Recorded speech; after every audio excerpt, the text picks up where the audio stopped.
Jerry, you've had a lot of great moments in your pitching career. You won a pivotal game that led the Dodgers to the '81 World Series title. You pitched in All-Star games. You pitched a no-hitter. Does one stand out above the rest?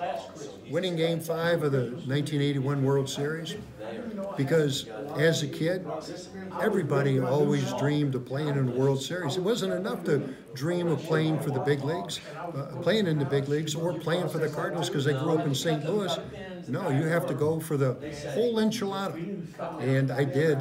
As a kid, I dreamed of pitching in the World Series, and I did. I got a chance to win a ball game. It was a pivotal ball game. The momentum of the World Series changed with the Dodgers winning that 5th game, and then we went back to New York and won handily, clinching the '81 World Series. It was the only World Series that I've ever been in, and we won that one. So 1-0, I'm glad to retire with that record. And you went the distance in that game, winning 2-1.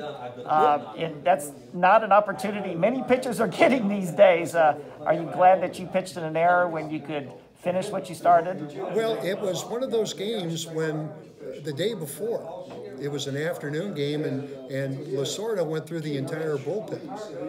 I think in that ball game, the lead changed hands 4 or 5, maybe even 6 times, because there was always something happening. Neither team could hold the lead, but when 9 innings were played, the dust settled, it was the Dodgers who were on top. And I think in that ball game, the closer, Steve Howe, probably went a couple of innings, so he wouldn't have been available on Sunday. So fortunately for me, I was good enough to keep the Yankees close until the Dodgers put a couple of runs on the board in the 7th, and then they got the final 6 outs, and in the space of 2 at-bats, the momentum changed. A Guerrero home run, followed by a Yeager solo shot, gave the Dodgers a 2-1 lead, the first lead that they had in the ball game, the first lead that they could get in the World Series. I held them for 2 innings. That momentum changed, and like I said, we went on to win the '81 World Series.